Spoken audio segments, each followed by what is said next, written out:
Hindi lilipas ang aking salita. Mabiyayang araw ng Biyernes Kapanalig. Kapistahan po ngayon ni San Saturnino. Ito po si Sister Rose Agtarap ng Daughters of St. Paul para sa mabuting balita. Pagnilayan natin ang Ebanghelyo ngayon.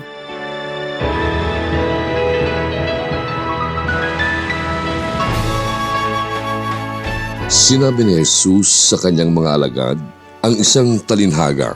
Tingnan ninyo ang punong igos at ang ibang mga puno. Pagkakita ninyong nagdadahon na ang mga ito, alam ninyong malapit na ang tag-init.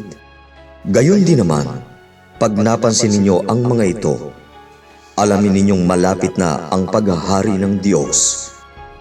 Talagang sinasabi ko sa inyo na hindi lilipas ang salinlaing ito at mangyayari ang lahat ng ito. Lilipas ang langit at lupa, ngunit hindi lilipas ang aking salita.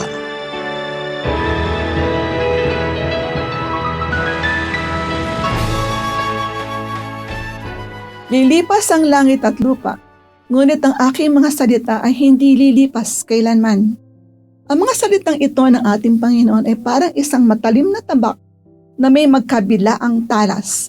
Nagbibigay ito ng pag-asa sa mga nananampalataya pero naghahatid ng takot sa mga nabubuhay sa maling akala.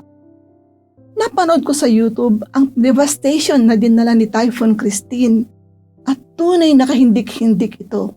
Kinikilabutan ako habang pinanonood ang rumaragasang baha na tila gustong iguho ang lahat ng madaanan nito.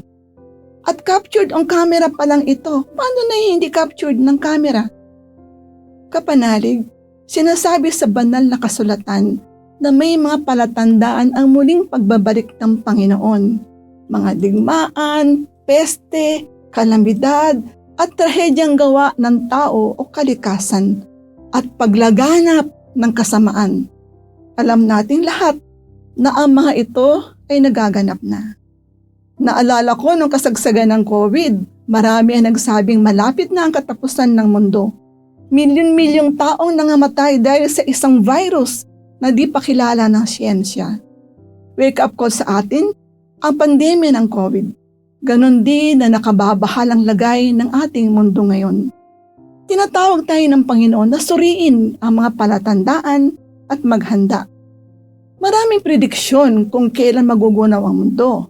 Ang mga naniwala rito ay nag-imbak ng tubig, pagkain, kandila, flashlight at iba pang mga gamit.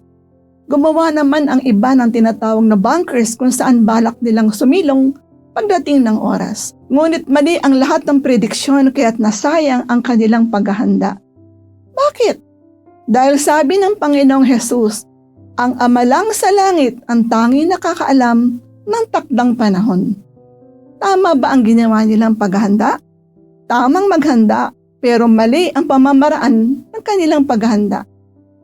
Kapanalig, ang hinihiling ng Panginoon ay paghahanda ng puso at kalooban, pagbabalik loob sa Diyos, pagsisisi sa ating mga kasalanan at pagbabagong buhay. Wala kahit isa man sa atin na nais niyang mawala. Siya ang mabuting pastol na iiwan ng 99 na tupa upang hanapin ang isang naliligaw. Hanggang may panahon pa, sundin natin ang habilin ng Panginoon. Huwag matakot, ngunit maging laging handa. Tandaan natin, mahal tayo ng Diyos at gusto niyang makasama tayo sa langit. Mga kapanalig, maraming salamat po sa inyong patuloy na suporta sa aming misyon. Subscribe, like, and follow Paulines sa aming social media accounts. Tulungan niyo po kaming maipagpatuloy ang programang ito at ipadala ang inyong donasyon sa aming donations channels. Kasama pong lagi ang inyong mga intensyon at kahilingan sa aming panalangin araw-araw. Ito pong muli, si Sister Rose na nag-aanyaya sa inyong manalangin kasama ng lahat ng mga banal para sa mga minamahal nating mga yumao. Pagkalooban mo sila, Panginoon, ng pagkahimlay na walang hanggan at mamulat nawa sila sa kaliwanagang walang katapusan. Naway magpahinga sila sa kapayapaan. Amen.